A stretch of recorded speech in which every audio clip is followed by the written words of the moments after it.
Welcome friends, अपने 100 videos की श्रृंखला में फिर एक मैं नए वीडियो के साथ मैं आपके साथ प्रस्तुत हूँ आपके सामने। और इस तरह के नए नए वीडियोज़ आपको हमेशा मिलते रहें, उसके लिए ज़रूरी है कि आप इस चैनल को लाइक कीजिए, शेयर कीजिए, सब्सक्राइब कीजिए, ज़्यादा से ज़्यादा लोगों तक पहुँचाइए। तो आइए जानते हैं कि आज की इस वीडियो में हम क्या जानने वाले हैं। आज के इस वीडियो में हम 4 ऐसे टर्म्स के बारे में जानने वाले हैं जिनके अर्थ को लेकर पॉलिटी में, कॉन्स्टिट्यूशन में या इवन आम जनजीवन में भी हमें हमेशा संशय होता रहता है, हमें हमेशा डाउट होता रहता है कि ये शब्द आपस में एक दूसरे से अलग कैसे। और ज़्यादातर लोग इनका सिनोनिम या समानार्थी के रूप में प्रयोग करते हैं, लेकिन तकनीकी रूप में वो शब्द अलग हैं। तो दोस्तों, आज हम जिन 4 टर्म्स के बारे में जानेंगे और जिनके अंतर को बखूबी जानने का प्रयास करेंगे, वो 4 शब्द हैं बिल या विधेयक, एक्ट या अधिनियम, लॉ या कानून और ऑर्डिनेंस या अध्यादेश। अब देखिए, ये 4 टर्म्स ऐसे हैं, bill, act, ordinance and law. विधेयक, अधिनियम, अध्यादेश और कानून जो काफ़ी हद तक मिलते हैं, फिर भी ये तकनीकी दृष्टि से एक दूसरे से अलग हैं। तो आइए इन चारों का अंतर जानने का प्रयास करते हैं। सबसे पहले हम बात करते हैं बिल या विधेयक की। और कई बार आप इस तरह के शब्द सुनते हैं, लाइनें सुनते हैं, 122वां संविधान संशोधन विधेयक, और उसी के बारे में पढ़ते हैं कि 130वां संविधान संशोधन अधिनियम। और किताबों में दोनों चीजें आती, 122वां भी मिलता है उसी चीज को लेकर कि आर्थिक रूप से कमजोर वर्गों के लिए आरक्षण, और उसी के लिए आता है 130वां संविधान संशोधन अधिनियम, आर्थिक रूप से कमजोर वर्गों के लिए आरक्षण। तो आखिर दोनों में सही क्या है? विधेयक के लिए अलग शब्द आता है, अधिनियम तो यदि आएगा विधेयक तो विधेयक 122वां हो सकता है, अधिनियम हो सकता है 130वां ही हो। तो देखते हैं विधेयक और अधिनियम और अध्यादेश और कानून में अंतर क्या है। पहले शुरुआत हमने किससे की है? विधेयक से। तो जानते हैं विधेयक क्या है। हम कह सकते हैं बिल को परिभाषित करते हुए कि विधेयक एक प्रस्तावित अधिनियम है या एक प्रपोज्ड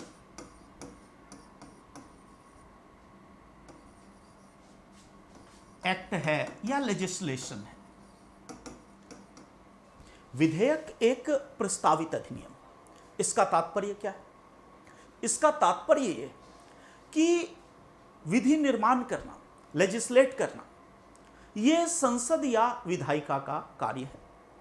और विधि निर्माण के प्रस्ताव की शुरुआत जिससे की जाती है उसे हम विधेयक कहते हैं। और हम जानते हैं कि पहले संसद में, उसके सदनों में, लोकसभा में, राज्यसभा में या प्रांतीय स्तर पर विधानसभा में या विधान परिषद में विधेयक लाया जाता है। विधेयक पर चर्चा होती है, प्रथम वाचन, द्वितीय वाचन, तृतीय वाचन, उसके सारे चरण पूरे होते हैं। फिर विधेयक राष्ट्रपति के पास आता है और तब उसे राष्ट्रपति की सहमति प्राप्त होती है। तो यहां तक का जो स्टेज है कि उसे जब तक राष्ट्रपति की सहमति प्राप्त न हो जाए तब तक वह विधेयक है। तो विधेयक हम कह सकते हैं एक प्रस्तावित अधिनियम है, प्रस्तावित कानून है। It is a proposed piece of legislation. और विधेयक ही आगे चलकर अधिनियम बनता है। तो विधेयक प्रोपोज्ड है। और यदि हम अधिनियम की बात करें या एक्ट की बात करें तो विधेयक का अगला चरण अधिनियम है। बिल का नेक्स्ट स्टेज ही एक्ट है। इसका मतलब जब तक वह पारित नहीं हुआ और जब तक उस पर राष्ट्रपति या प्रांत में राज्यपाल की सहमति नहीं मिली तब तक वह विधेयक है, तब तक वह प्रपोज्ड है। लेकिन जैसे ही उसको राष्ट्रपति की सहमति, राज्यपाल की सहमति मिल जाती है तो अब वही विधेयक अधिनियम कहलाता है। इसीलिए हो सकता है वह 122वां संविधान संशोधन विधेयक हो, तो जब तक वह सदन में है तब तक वह विधेयक है। और जब वह सदनों से पारित हो गया, राष्ट्रपति ने उसे सहमति दे दी, तो अब वह कहलाएगा 130वां संविधान संशोधन अधिनियम। तो विधेयक और अधिनियम में केवल अवस्था का अंतर है। जब तक वो प्रपोज्ड है, जब तक वह सहमति प्राप्त नहीं कर पाया है राष्ट्रपति की या राज्य के प्रमुख की, तब तक वह विधेयक कहलाता है। और जब उसे सहमति मिल जाती है तो उसी को हम अधिनियम कहते हैं। अब यहां देखें कि विधेयक और अधिनियम दोनों का संबंध विधायिका से है, दोनों का संबंध लेजिस्लेचर से, क्योंकि आगे कानून भी हमें समझना है। तो विधेयक और अधिनियम दोनों का संबंध लेजिस्लेचर से है, और इसलिए दोनों को हम किसी न किसी रूप में स्टैच्यूट से जोड़ते हैं, या स्टैच्यूटरी लॉ की दोनों को हम सांविधिक कहते हैं, स्टैच्यूटरी कहते हैं। विधेयक और अधिनियम विधि निर्माण की दो अवस्थाएं। जब तक वह विधि निर्माण प्रस्तावित है, जब तक उसको संपूर्णता नहीं मिली है, तब तक वह विधेयक है, और जैसे ही वह पारित होगा और उसे राज्य के प्रमुख की सहमति मिल जाएगी, वह अधिनियम बन जाता है। विधेयक प्रभावी नहीं होता है, इफेक्टिव नहीं होता है, लेकिन अधिनियम प्रभावी होता है, वह लागू होता है। इसका मतलब जब तक विधेयक चल रहा है, फॉर एग्जाम्पल कि याद करें ट्रिपल तलाक या 3 तलाक से संबंधित आज वो अधिनियम बन चुका है, लेकिन जब तक वह विधेयक था तब तक उसके आधार पर दंड नहीं दिया जा सकता, लेकिन जब वह अधिनियम बन जाएगा तब उसके आधार पर दंड दिया जा सकता है। इनकम टैक्स के स्लैब में कोई चेंज करना हो तो उसके लिए विधेयक लाना होगा। जब तक विधेयक है तब तक वह चीज लागू नहीं है, और जैसे ही वह अधिनियम बन जाता है उसके आधार पर कार्रवाई शुरू हो जाएगी। तो यहां तक हमने 2 चीजें देखी कि बिल और एक्ट का क्या अंतर है।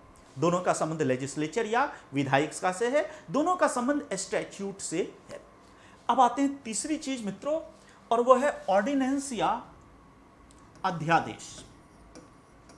अध्यादेश या जिसे हम ऑर्डिनेंस कहते हैं, इसका भी संबंध किसी न किसी रूप में विधायिका के ही कानून से। अध्यादेश को परिभाषित करते हुए कहा जाता है कि अध्यादेश अल्पावधि का कानून, ordinance is a short term law. अध्यादेश एक अल्पावधि का कानून है जो कार्यपालिका के द्वारा जारी किया जाता है, विच इज इशूड और प्रोमलगेटेड बाय द एग्जीक्यूटिव, जब विधायिका का सत्र ना चल रहा, when the legislature is not in session। तो देखें 3 चीज अध्यादेश के संदर्भ में, 3 चीजें कि अध्यादेश एक अल्पावधि का कानून, इसका मतलब अध्यादेश भी एक प्रकार का अधिनियम ही है।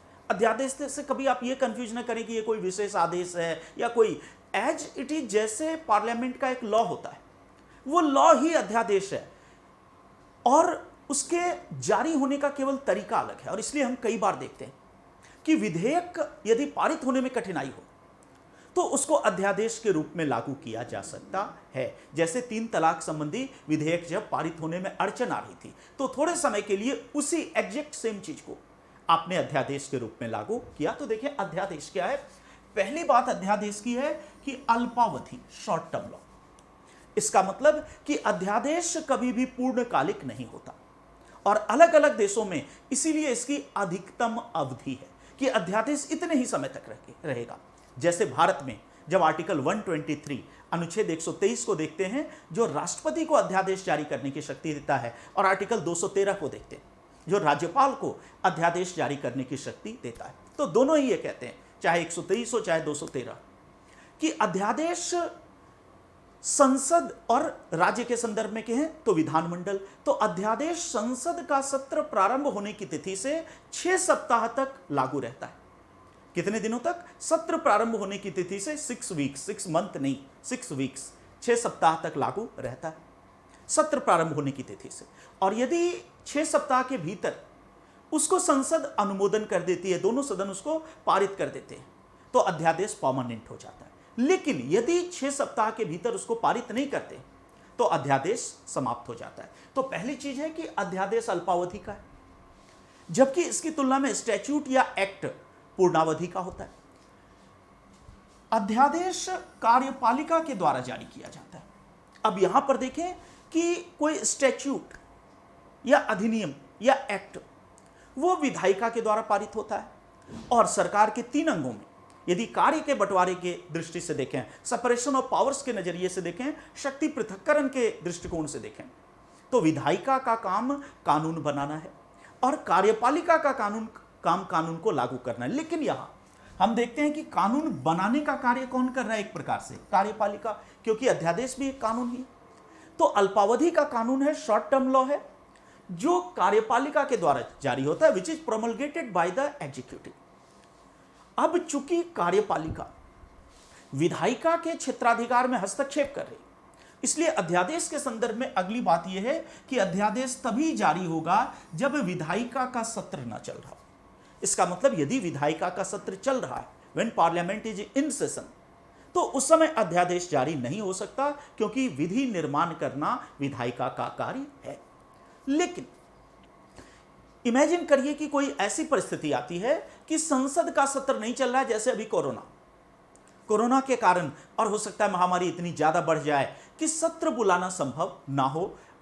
तो ऐसी स्थिति में सत्र बुलाना संभव नहीं, लेकिन कुछ कानून बनाना जरूरी हो, कुछ पुराने कानूनों में संशोधन करना जरूरी हो, कुछ इस तरह के विधि निर्माण से संबंधित कार्य जरूरी हो, और सत्र बुलाना संभव नहीं है। तो वैसी स्थिति में कार्यपालिका, राष्ट्रपति उसी विधेयक को अध्यादेश के रूप में जारी करेगा। यह अल्पावधि का होगा, 6 सप्ताह होगा। तो इस तरह देखते हैं कि अध्यादेश अल्पावधि का कानून है, यह कार्यपालिका के द्वारा जारी किया जाता है। और कब जारी किया जाता है? जब विधायिका का सत्र न चल रहा हो। हम जानते हैं कि भारत के संविधान में आर्टिकल 123 के तहत राष्ट्रपति को भी अध्यादेश जारी करने की शक्ति है। तो अब हमने 3 चीजें देखी। कौन कौन सी चीजें? एक बार फिर से रिवाइज कर ले, तब इन तीनों का अंतर हम लॉ से या कानून से देखें कि बिल क्या है। A proposed piece of legislation is bill. विधि निर्माण के संदर्भ में जो प्रस्तावित है वह विधेयक है। जब बिल संसद से पारित हो जाता है और उसे राज्य के प्रमुख राष्ट्रपति की अनुमति मिल जाती है, तो उसी को हम एक्ट कह देते हैं। अब वह अधिनियम बन जाता है। बिल और एक्ट दोनों का संबंध लेजिस्लेचर से है, दोनों का संबंध स्टैट्यूटरी लॉ से। ऑर्डिनेंस भी उससे मिलती जुलती चीज। लेकिन जब सत्र नहीं चल रहा है विधायिका का और किसी विषय पर निर्णय लेना जरूरी है, तो ऐसी स्थिति में कार्यपालिका अध्यादेश के रूप में उसे जारी कर देती है। यह तभी हो सकता है जब विधायिका का सत्र नहीं चल रहा, और यह हमेशा अल्पावधि का होता है। तो 3 चीजें हमने देख ली कि what is a bill, what is an act and what is an ordinance. अब आते हैं लॉ कि कानून क्या है।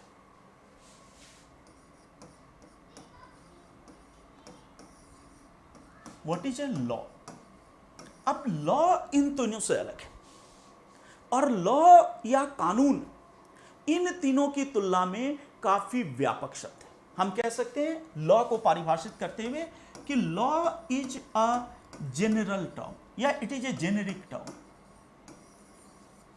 which includes all acts of commissions and omissions which are prescribed by the state to regulate the society। इसको समझते हैं कि ये क्या है लॉ।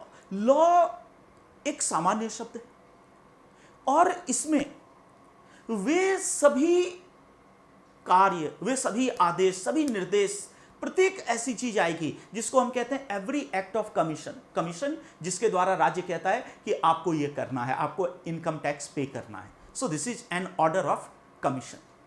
और एवरी एक्ट ऑफ ओमिशन का मतलब जिसके द्वारा राज्य सरकार सत्ता आपको कहती है कि यह नहीं करना है, टैक्स की चोरी नहीं करनी है, this is an act of omission. तो जितने कमीशन और ओमिशन के निर्देश दिए जाते हैं राज्य के द्वारा, सत्ता के द्वारा, और जिससे राज्य या सत्ता समाज को, नागरिकों को, लोगों को नियंत्रित करती है, रेगुलेट करती है, ऐसे सारे कार्यों को राजनीति विज्ञान में लॉ के नाम से जाना जाता है। तो लॉ का क्षेत्र बहुत व्यापक है, इसका होराइजन बहुत व्यापक है।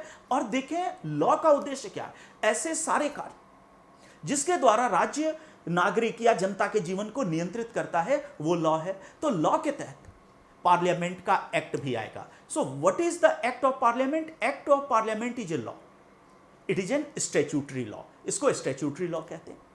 इसी तरह लॉ के अंतर्गत ऑर्डिनेंस भी माना जाएगा।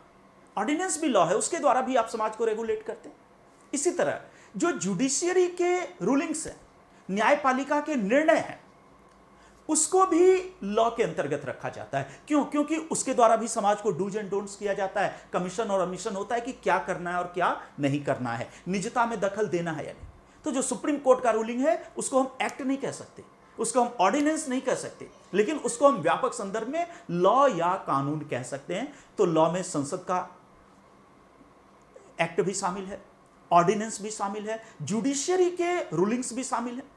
इसी तरह यदि पार्लियामेंट के एक्ट के आधार पर मिनिस्टर के द्वारा, अधिकारी के द्वारा कोई बाई लॉज या उप कानून प्रस्तावित किया जाता है तो वो भी लॉ में शामिल है। कोई रेगुलेशन बनाया जाता है, कोई आदेश जारी किया जाता है एग्जीक्यूटिव का उस एक्ट के आधार पर, तो वह भी लॉ है। तो law is a general term, law is a very extensive term, और लॉ के अंतर्गत ये सब आ जाएंगे। एक्ट भी लॉ के अंतर्गत आएगा, ऑर्डिनेंस भी लॉ के अंतर्गत आएगा, बिल भी लॉ के अंतर्गत आएगा, कार्यपालिका के आदेश भी लॉ के अंतर्गत आएंगे, जिलाधिकारी के आदेश को भी व्यापक रूप में लॉ कहा जाता है, राष्ट्रपति मंत्री के आदेश को भी लॉ कहा जाता है, कानून की व्याख्या से संबंधित न्यायालय के निर्णय को भी लॉ कहा जाता है। अब देखें कि एक्ट और बिल का संबंध लेजिस्लेचर से, लेकिन लॉ का संबंध कार्यपालिका से भी हो सकता है, विधायिका से भी हो सकता है और न्यायपालिका से भी हो सकता है। इसका मतलब लॉ बनाने का कार्य सरकार के सभी अंग कर सकते हैं। कार्यपालिका भी लॉ बनाती है, विधायिका भी लॉ बनाती है और न्यायपालिका भी लॉ बनाती है। जबकि एक्ट का कार्य केवल विधायिका कर सकती है, और हम जानते हैं एक्ट का ही एक प्रारंभिक रूप क्या है, बिल। और ऑर्डिनेंस के संदर्भ में हम देखते हैं कि मूलतः यह कार्यपालिका के द्वारा किया जाता है, लेकिन विधायिका का अप्रूवल चाहिए। लेकिन लॉ के संदर्भ में कार्यपालिका, विधायिका, न्यायपालिका सबकी बात होती है। अब यहां देखें, इस अंतर को समझने के लिए ब्रिटेन में एक कॉन्सेप्ट आता है जिसको हम कहते हैं कॉमन लॉ। उससे भी आप समझ पाएंगे कि ब्रिटेन में दो चीजें, स्टैट्यूटरी लॉ और कॉमन लॉ। बहुत ही फेमस ब्रिटेन की ये अभिव्यक्ति है। अब स्टैट्यूटरी लॉ क्या है? ये एक्ट है जो ब्रिटिश संसद ने पारित किया। जब बैठक हुई, प्रथम वाचन, द्वितीय वाचन, तृतीय वाचन, वो सब होने के बाद जो निकला वो एक्ट है। पहले बिल था, अब एक्ट है। कॉमन लॉ इसकी तुलना में अलग है, ये पार्लियामेंट ने पारित नहीं किया है, लेकिन कॉमन लॉ को भी ब्रिटेन में काफी प्रमुखता है, और कुछ रूपों में तो कॉमन लॉ ही ब्रिटिश कॉन्स्टिट्यूशन है, एक अनरिटन कॉन्स्टिट्यूशन है ब्रिटेन का। तो कॉमन लॉ क्या है? जो ब्रिटिश राजनीतिक जीवन की बहुत महत्वपूर्ण परंपराएं, वो कॉमन लॉ के तहत आती है। जो जुडिशियरी के इंपॉर्टेंट प्रोनाउंसमेंट्स हैं और जो प्रेसिडेंट हैं, वो सब किसके तहत आते हैं? कॉमन लॉ के तहत। अभी के संदर्भ में तो ये ब्रिटिश कॉमन लॉ है। अभी के संदर्भ में कॉमन लॉ का संबंध मुख्यतः जुडिशियरी के निर्णय से माना जाता है। तो इस तरह ध्यान रखना है कि लॉ बहुत व्यापक शब्द है।